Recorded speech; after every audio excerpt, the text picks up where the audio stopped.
大家好，阿弥陀佛，How y'all doing? Nice to see you, everyone. We missed last 大家 week. Oh, 都还好了吗？啊，非 Kevin, 常高兴看到大家。I can hear you. I can hear your voice. Can we? Yeah, there we go. Okay. This is Heng Shi. Today is, let's see, I'm gonna cancel. That's what I want to do. There we go. Okay. It is Saturday, the 15th of March. I'm here in Reedy Creek, Queensland, because I am still in the dark back home. Last week, we had to suddenly cancel a lecture because the night before, Tropical Cyclone Alfred came through and washed southeastern Queensland. It was a major storm, and we're still in the dark, still no electricity, still no internet. So I have come out, thanks to the kindness of our volunteer staff. They provided me a safe, dry kitchen with internet to say hello to all you from, and also uh, providing translation today. So uh, grateful to our hardworking and fearless volunteers. So today, from Henan, Tian Zhuangzhuang is going to request Dharma. So let me get my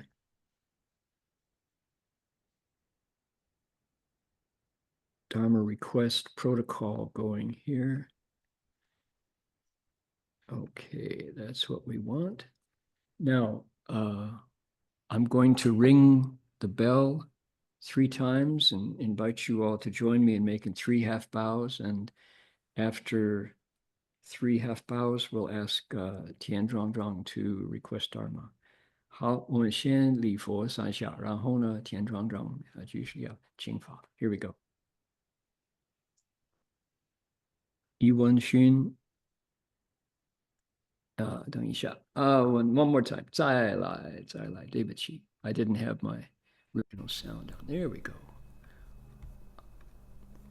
Okay, here we go. 再来，一文勋，再文勋，三文勋。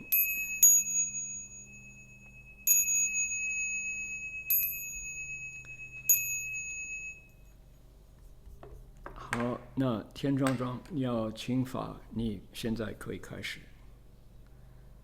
恭请大德僧听，为此法会，及一切众生，请转妙法轮，教导我们。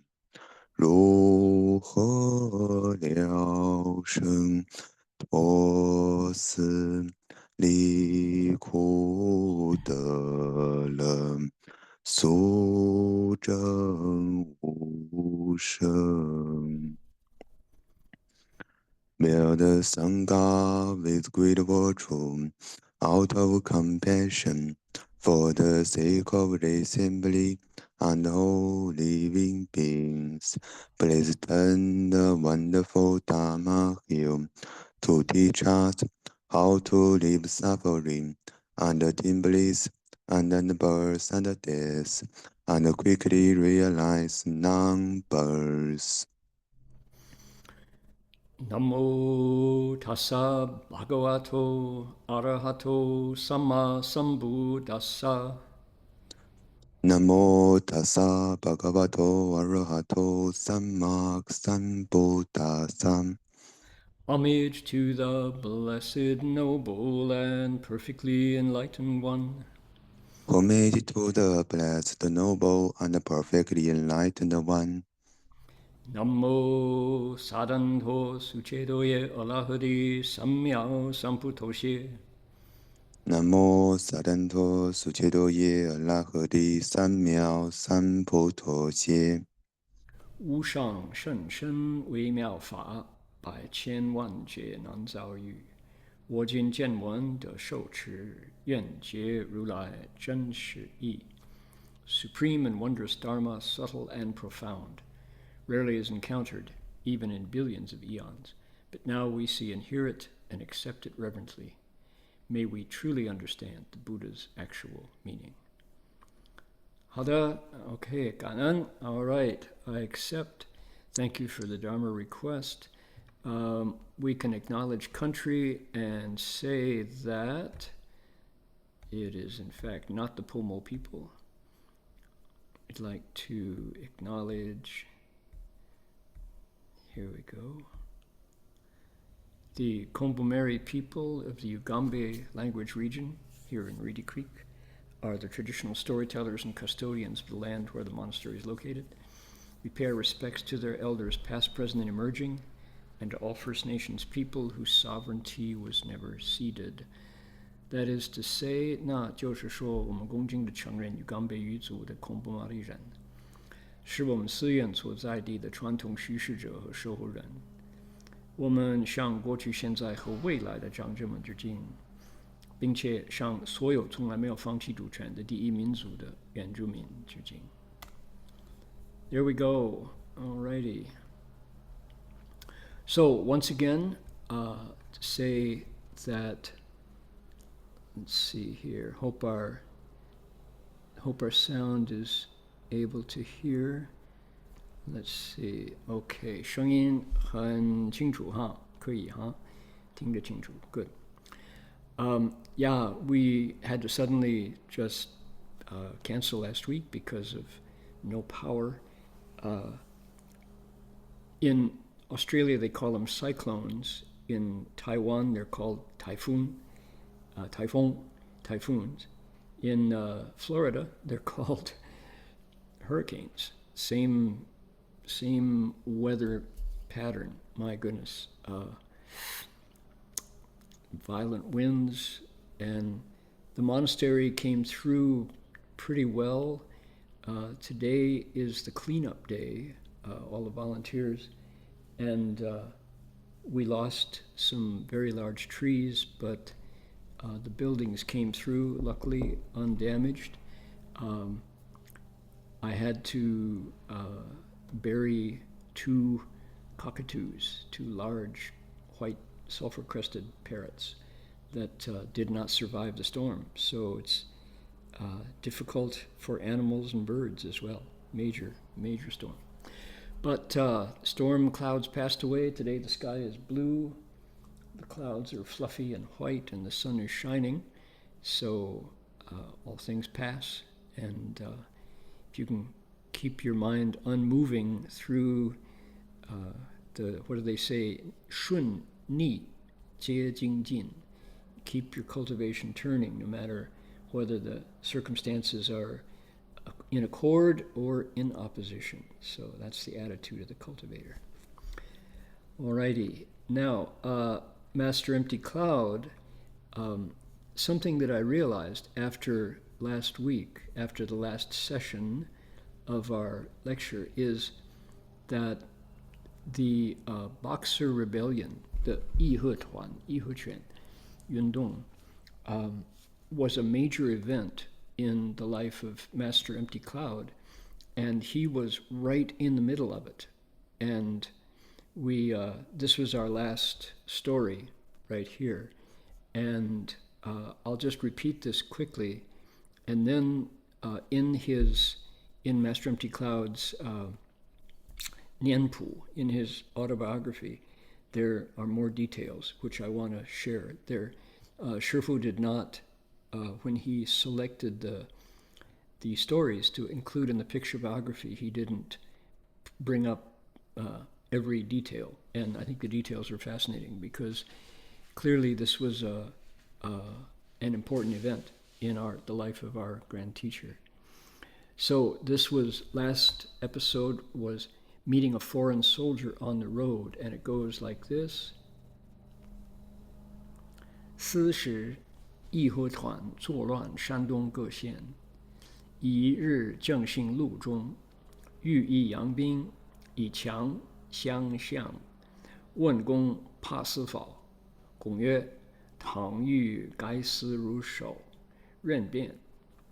让贵宾见公，神毫不动，不惊不怖，曰好的，你去。公遂赶赴五台，行相必亦乱故回平。Which goes, chaos prevailed in the counties of Shandong province at this time due to the Boxer Rebellion. One day the master encountered a foreign soldier while he was walking along the road. The soldier pointed his gun at him and asked the master, "Are you afraid to die?" The master replied, "If I'm supposed to die by your hand, then go ahead. Do your worst." The foreign soldier saw the master was not flustered and that he would not be intimidated or scared, and he said, "All right, you can go, let him pass." The master proceeded on to Wutai Mountain. After offering incense, he returned to Beijing due to the disturbance in Shandong. Okay, now, I mentioned last week the use of the word gui, yang gui, bing. This is a editorial by Master Xuanhua, by Shifu. As he, above, it's a yang bing, a foreign soldier. In the second telling of it, it's a foreign ghost soldier. In Chinese, the addition of the word gui indicates strong displeasure, and it's a slur, and definitely there were at the time the 8 countries allied armies that came supposedly to help the Empress in subduing the Boxer Rebellion turned out to be as bad for the citizens of China as the rebels were, because we saw the pictures last time of all the different soldiers. They were not the best and the brightest, and all these different countries rampaged and looted and pillaged and raped and burned the villages in China. And by the time they had finished, the Chinese, the Lao Baixing, the Chinese citizens, truly hated the sight of foreign soldiers. So to call him gui bing is probably light.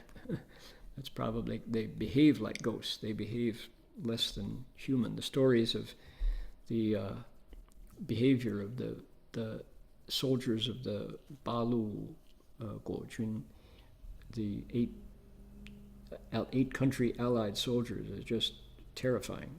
How they destroyed everything in their path. So now the point that Master Hua makes in here's the image.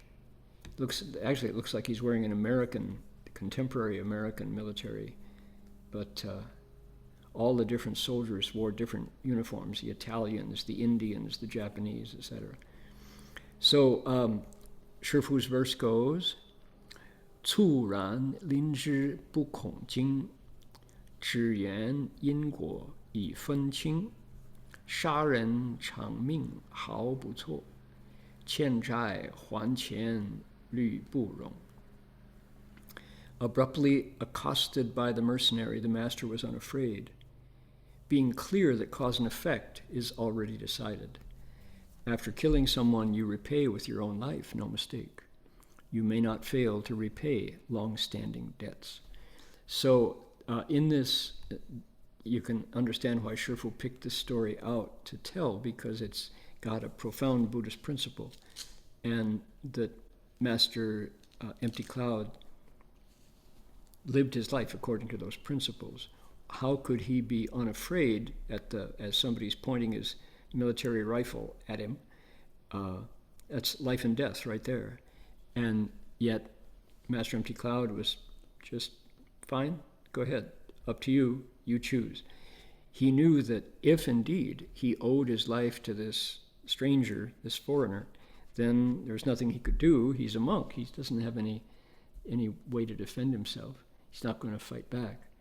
And if he doesn't owe his life to him because of causes from the past, then 没有事情, 没事, no deal, right? He'll just pass, and that's what happened. And again, as we mentioned last week, this was a common recurrent theme in Master Empty Cloud's life, which was that he met strangers, he met other monks, he met bandits, he met non-Buddhists and Buddhists alike, and no matter who he met, people were impressed and moved by his virtue and respected him deeply, including military soldiers, mercenaries that he met on the road. Okay, now we're going to go from here to the Nianpu, not this one, put that away, this one, not that one, put that away, this one. Here we are. Here's the Nianpu.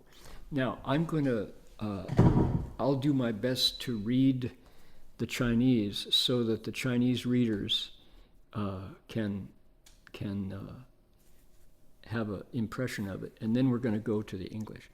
我先念中文，就这样子让读中文的、听中文的佛友他们可以有概念，然后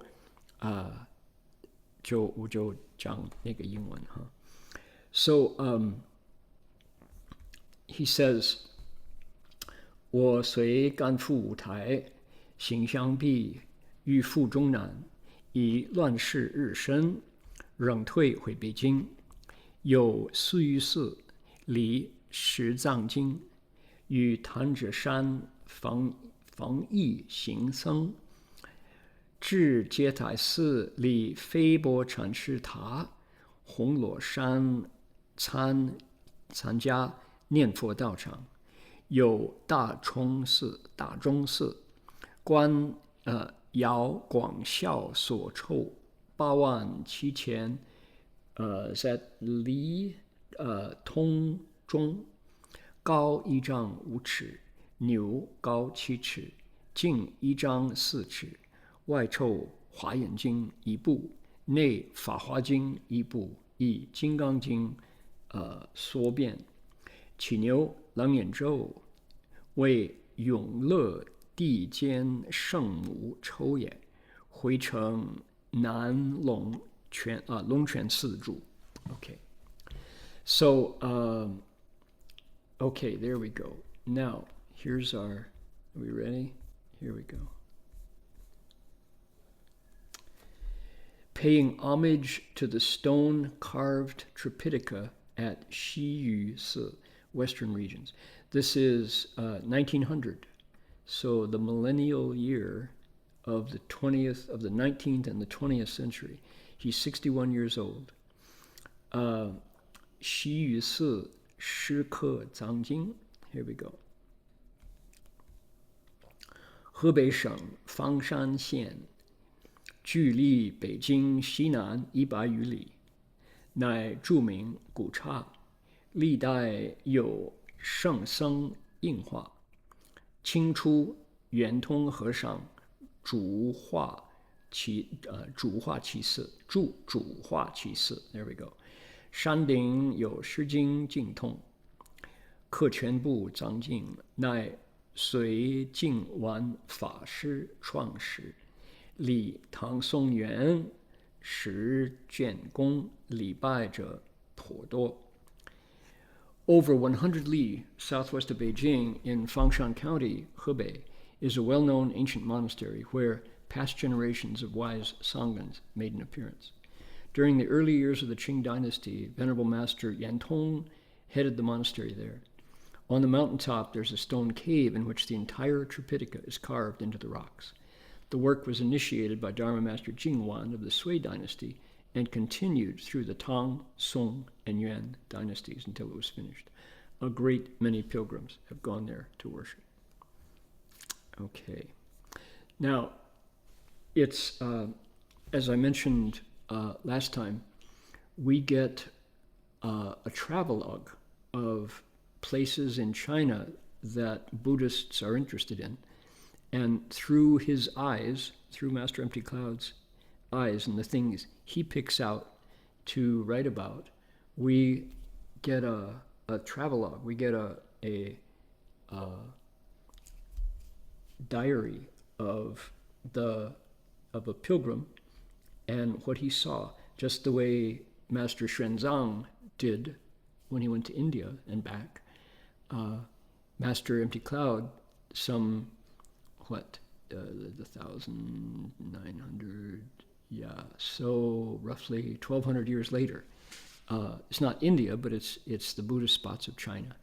And among them, when you go to this day, so I need to finish. Let me finish the poem before I give you my story. Okay, here we go.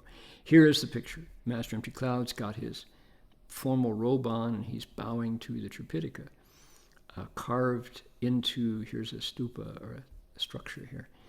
And the verse goes, 今晚刻经史必坚，唐宋元朝史全篇，正法久住行迷梦，般若恒明觉痴蒙. Bhikshu Jingwan carved the sutras on walls of stone. Through the Tang, Song, and Yuan times, the entire canon was completed. The proper Dharma lives long to rouse confused dreamers. Prajna wisdom, constantly bright, awakens people from delusion. Okay. So, to this day, if you go to Beijing and you ask the tour guides for a Buddhist itinerary, you want to go to famous Buddhist places, one of them that they always recommend is the Fangshan Shijing, the stone Tripitaka of Fang Mountain. Fang is house, it's the word used for house. And people sign up and you get on a bus, and it's a very long bus ride. And it's usually cold. And every time I've been, it's really cold. And you travel along, and after you get off the bus, you have to walk a distance, and they show you the amazing Buddhist canon carved in the rocks. And they have managed, because it's sensitive ecologically. They can't have lots and lots and lots of tourists walking up and down.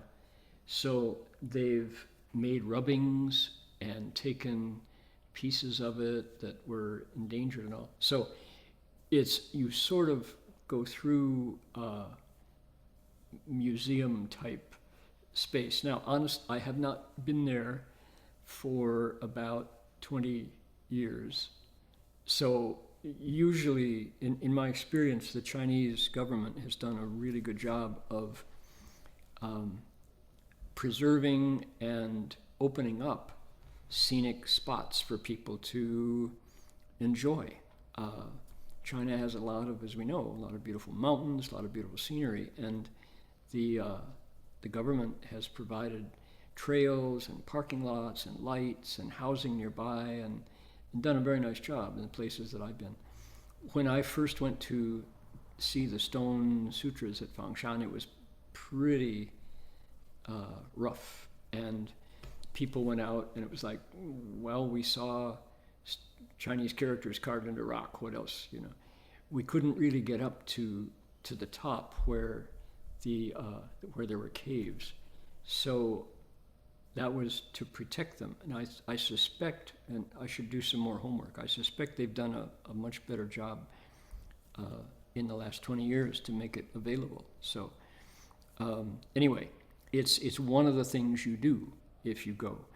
Another thing that you do from Beijing is you go to Tangzhesi, which is our next episode in the story, and you also go to the Great Wall. So the Wanli Changcheng is Great Wall of China is available from Beijing. You have a choice of different sections of the wall to visit. So back when we first visited Beijing back in the turn of the next 1,000 years, the millennium, 1989, and that time, 1990, that was where you went if you were looking for Buddhist sites. And I'm pretty sure it's much improved, and they probably have given access for people to really see the beauties of and the amazing. The Tripitaka is millions and millions of characters, and it took from the Tang to the Song to the Yuan is 1,000 years. So see, it's not quite 1,000. So that's a lot of carving, but the fact that the project continued so that the sutras, the shastras, and the Vinaya were all carved on the mountain is just a marvel. So my thoughts turn to the US and to Australia. Which mountain range? Would it be the Colorado Rockies? Rocky Mountains that somebody would carve the Tripitaka in English into the Rocky Mountains? Maybe the Sierras. It's got to be the right kind of rock, the right kind of granite. We have Mount Rushmore with presidents' heads. Wouldn't it be nice to have a English language Buddhist canon carved into the mountains of the United States? Maybe in Canada. Maybe we'll do that up in Golden, British Columbia. So, thought for the day. Yeah. Maybe here in Australia, the Blue Mountains of New South Wales. Okay.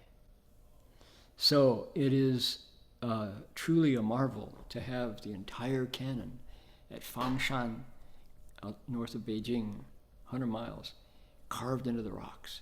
People who go to see Buddhist sites in China, definitely put it on your itinerary. Go see the Fangshan Shijing. All right, now another wonderful story is Tangzhesi Jietai Si. This one, ready? Jietai Si li Feibo Zuta, paying respects to the stupa of Patriarch Flying Bowl at Jietai Monastery. Here we go.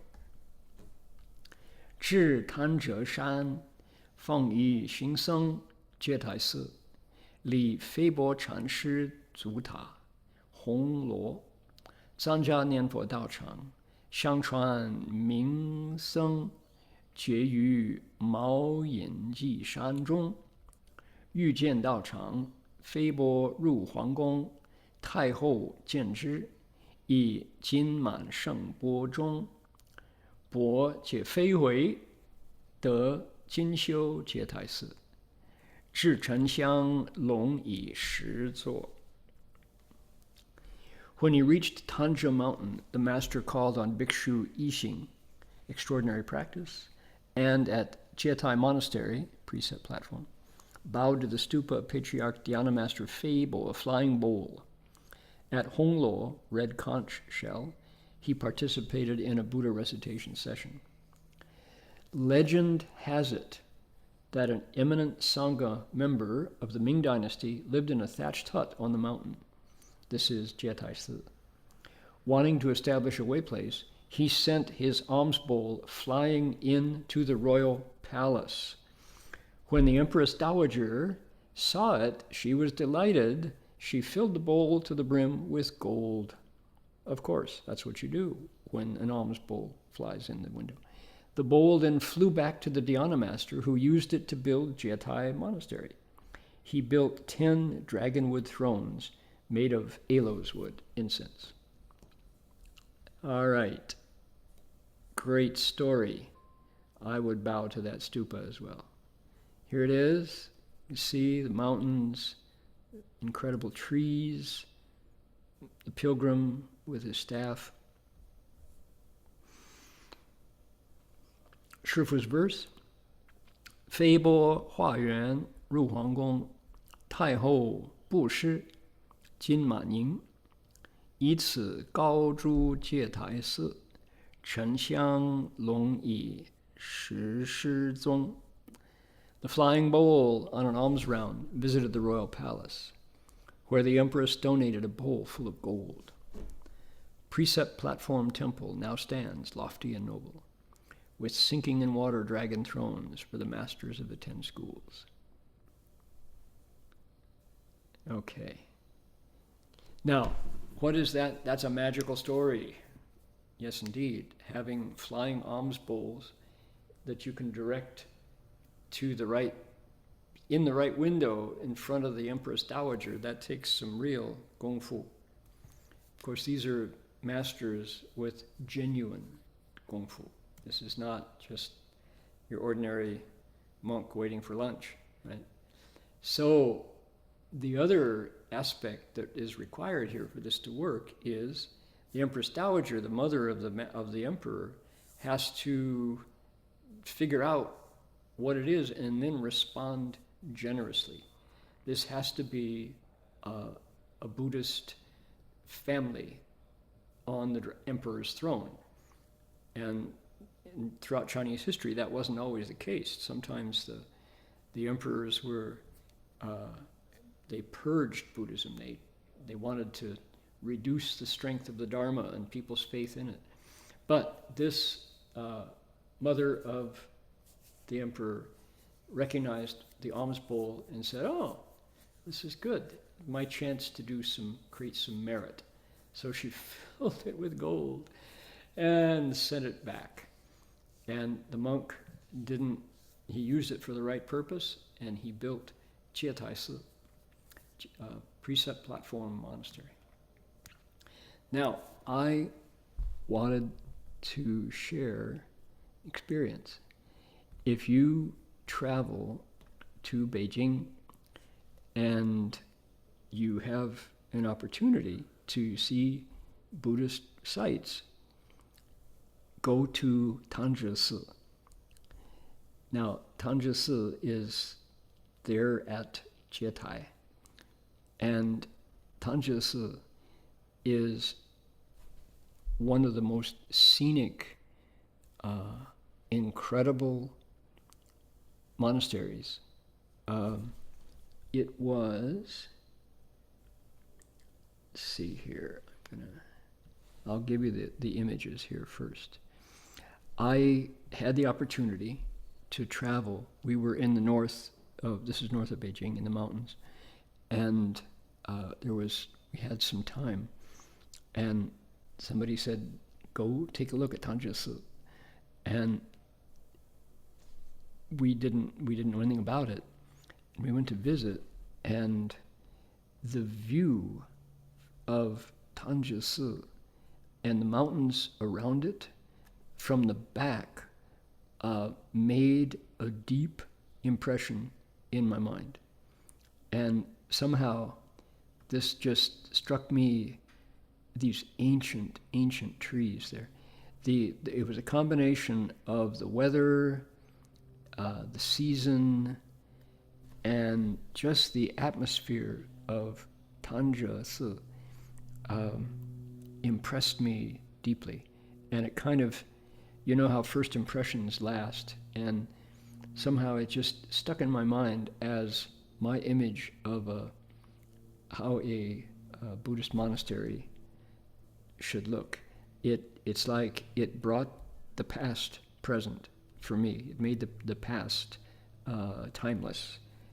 I remember we climbed back behind this hall and then turned around and looked out at the mountains, and the scenery was just incredible. Then like this. Somehow it just went on, and this was where I stood and had this thought that if it's possible that you can go somewhere and remember past lives of having been there before, I had very much had the feeling that I had been here at Tanjasa before. Maybe it's just wishful thinking, but here is the shaman, the Pailo. Quite marvelous.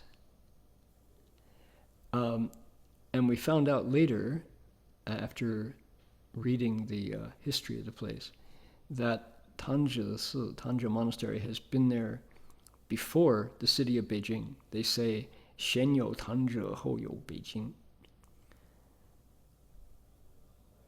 That the monastery was established before the city of Beijing became the capital. Here is a ginkgo tree.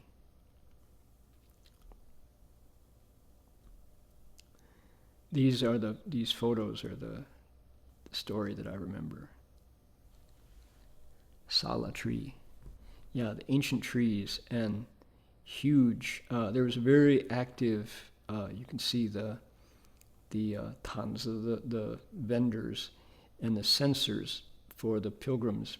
These are persimmons, shizi.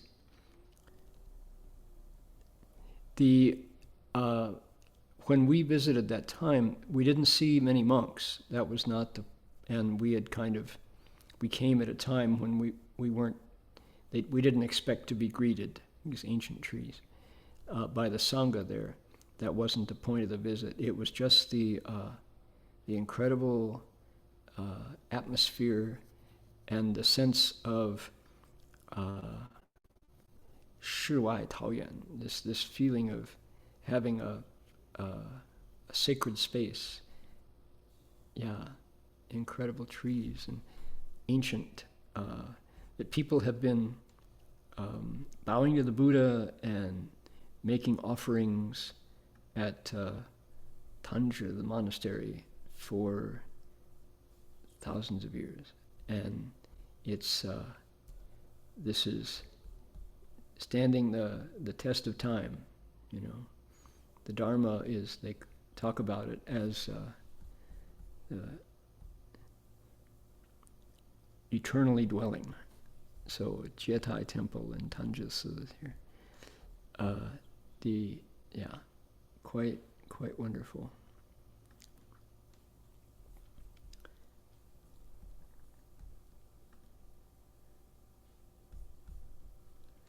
Jietai Temple, close by.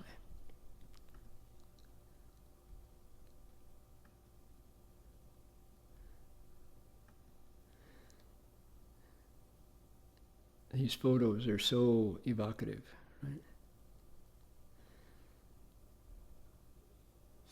So we're looking at we're hearing Master Empty Cloud's biography, and we're learning about. So here we are, Tanjasa.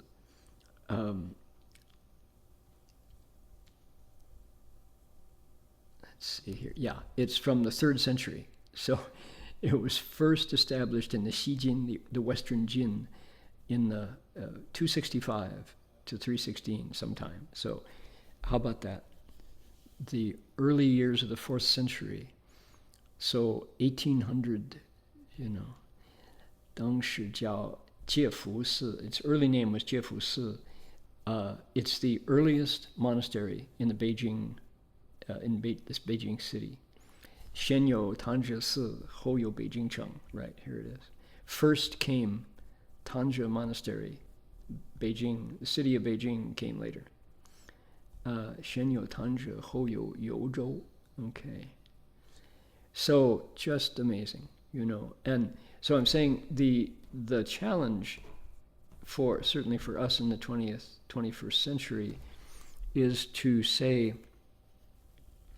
how do we, is Buddhism experienced only by looking backwards? Or is there a future? how do we move Buddhism into the 21st century? And now that was a question that we might have answered by saying, oh, well, there are many new monasteries, but we know that there's a whole new challenge in religions of all kinds, which is more and more often physical locations don't matter. People have moved on to the internet.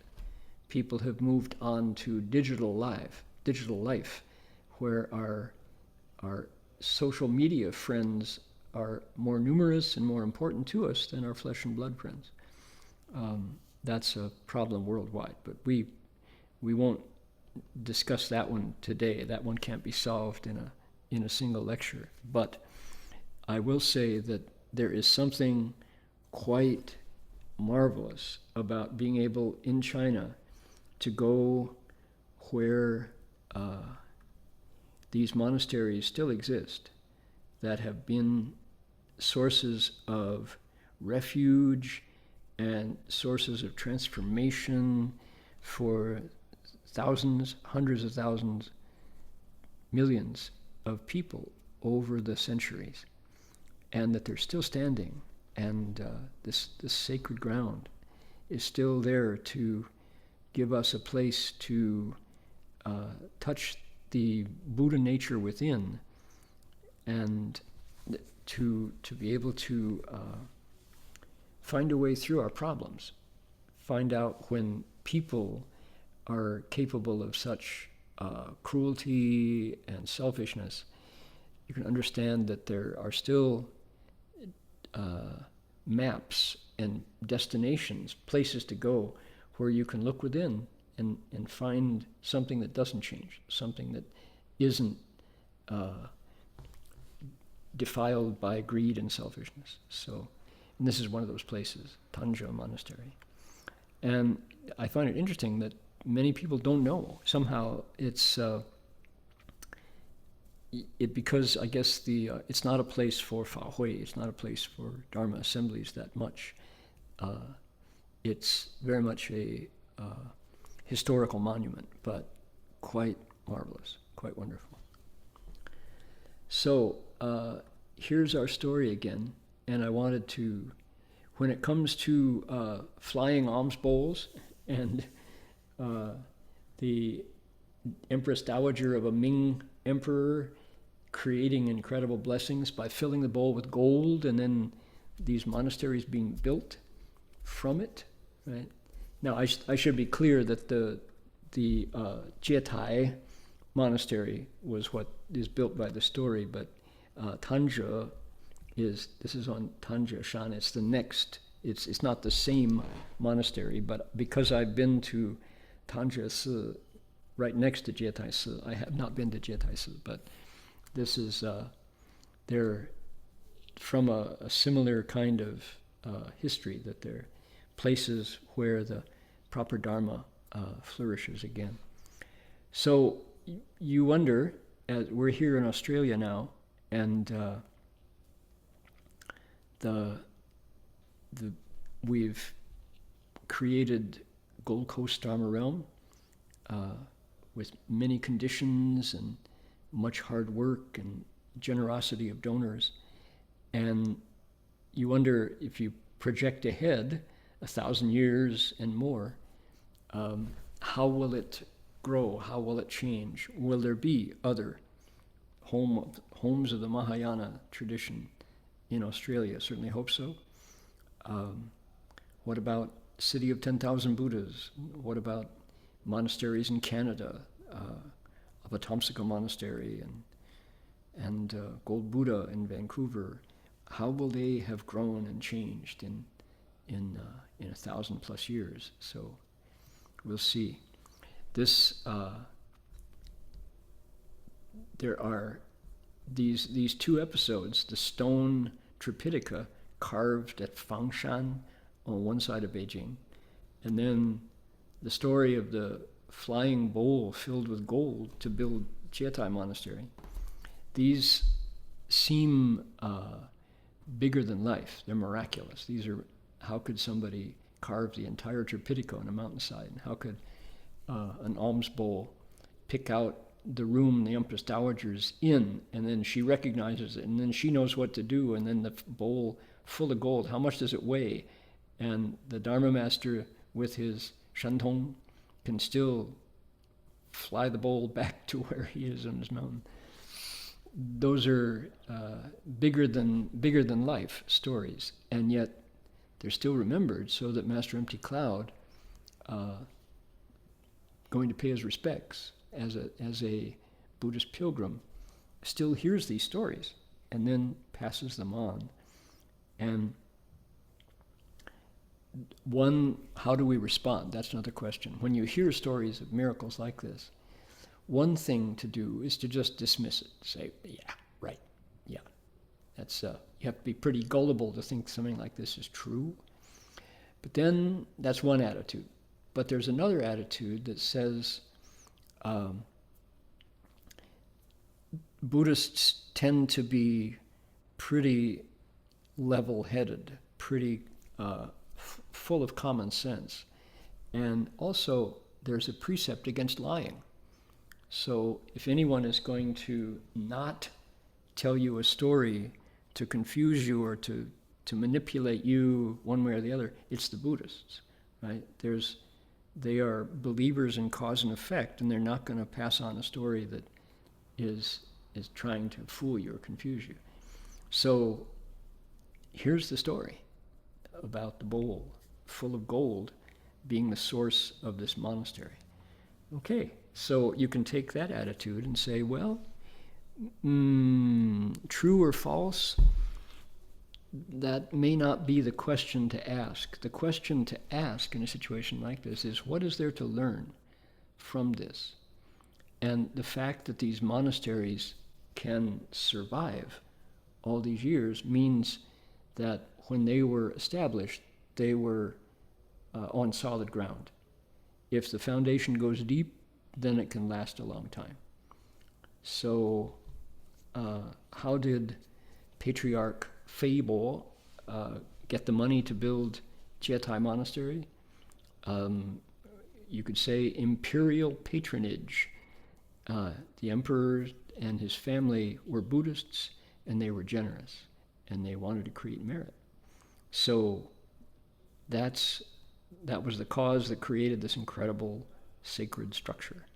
So, and then that was the Ming. Another 500 years later comes the pilgrim, Master Empty Cloud, to witness it and pass the story on to us.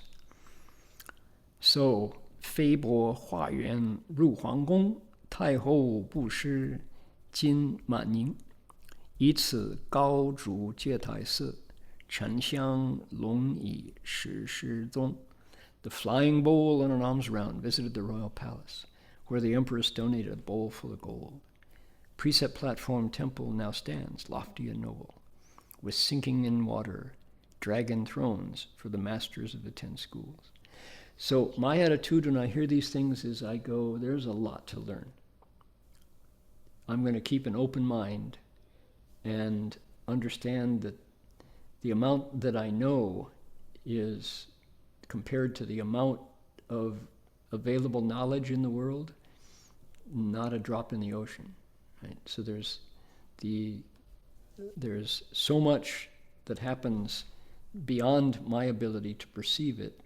So I'm certainly not going to close my mind and say, oh, it's not true, it didn't happen, simply because it's my senses can't discern this and my mind can't contain it. So, all righty. Now, we have the next, here we are. Here's our Nianpu. This next section here is really powerful because it has to do with the internal struggles of Chinese history at the time. And as we found out, Master Empty Cloud he was in Shandong when he encountered the Boxers and their attempt to get rid of Christians and foreigners and to protect the Qing emperor at the time. So he went to Zhongnanshan and tried to settle in as a hermit again. Before he was enlightened, he came down from, no, I'm sorry, I take it back. He was at Jiuhuashan when he went down to the Chan session. But he had been at Zhongnanshan earlier as a pilgrim, and he wanted to return there, and he traveled to Zhongnan and to Wutai, and he couldn't settle in. The country was in major crisis and turmoil, and there's behind these decisions here's our story. We only get a quick word. He says,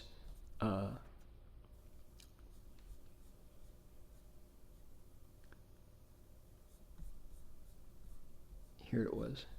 He says, 公虽赶赴五台，心相必一乱故会平.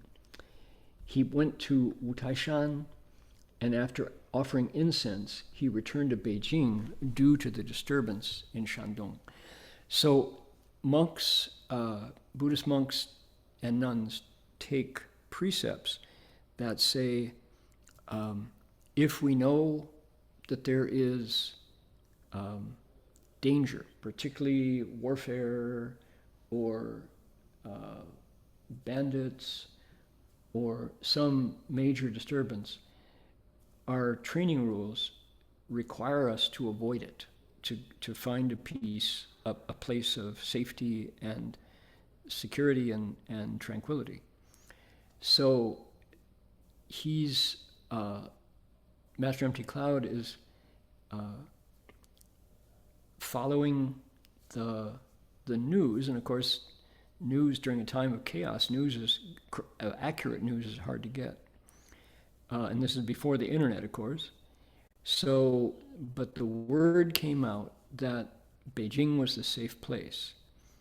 And he decided not to seek the tranquility of Zhongnanshan. It was not safe there.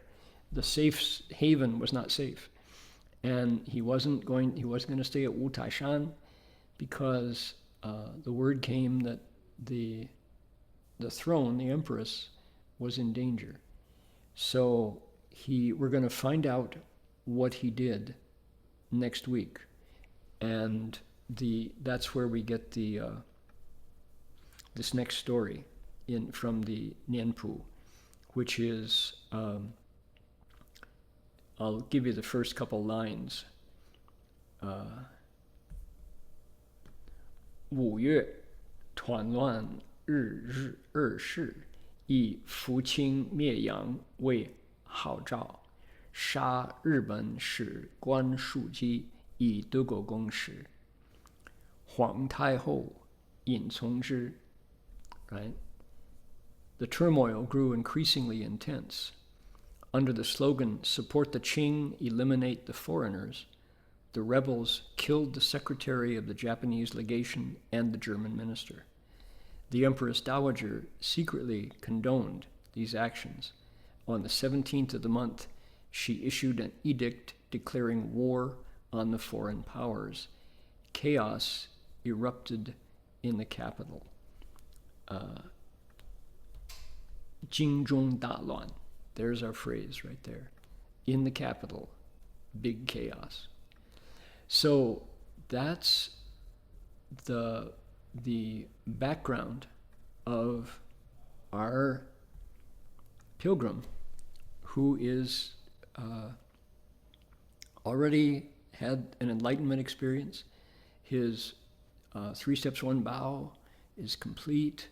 He's toured all over the west of China, even to Tibet, even to Burma, and he's come back up from the south through Yunnan, and he's back now in the north of China in Beijing, and he has some important decisions to make. He's a monk, he's also a Chinese patriot. So what is he going to do? How is he going to resolve all of these issues at this very turbulent time in Chinese history? So we'll find out next week. You got to come back and listen to find out how it resolved, right? So don't miss our lecture next week. With any luck at all, we will have the electricity and the internet back on at our monastery in the Gold Coast. Cross your fingers. Yeah. Meanwhile,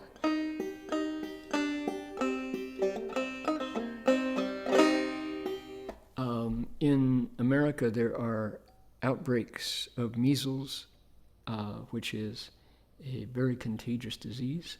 I would like to dedicate my merit to the containing of that plague, and also dedicate merit to the husband of our dear friend. I won't mention the names. People know their quick rebirth in a lotus flower in the Pure Land. So please make a wish along with me, however you'd like to dedicate your merit. Here we go.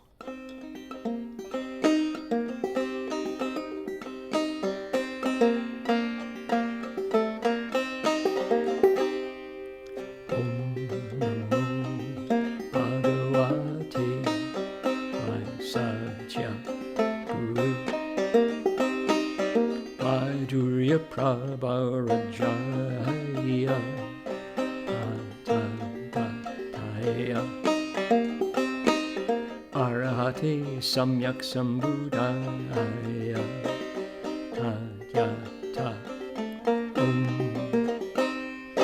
Vaisaji Vaisaji Vaisaja Sankate Swaha Om Namo Bhagavate Vaisaja Guru Adurya Prabharajaya Tathagataaya Arahate Samyak Sambuddhaya Ayata Om Vaisaji Vaisaji Vaisaja Sankate Swaha. One more. Namo Bhagavate Vaisaja Guru Adurya Prabharajaya Tathagataaya Arahate Samyak Sambuddhaya Ayata Om Vaisaji Vaisaji Vaisaja Sankate Swaha.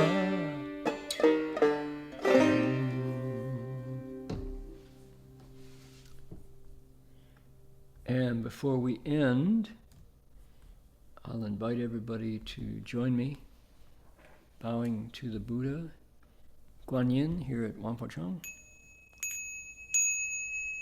First bow, second bow, and third bow.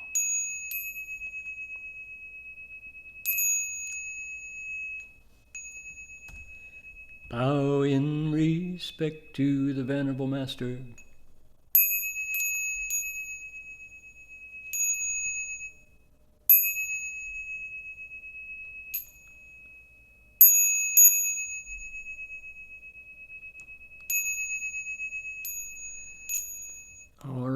Gratitude to all the volunteers who helped this lecture go out in Chinese and Vietnamese. And if you would like to request Dharma in the future, let's see here.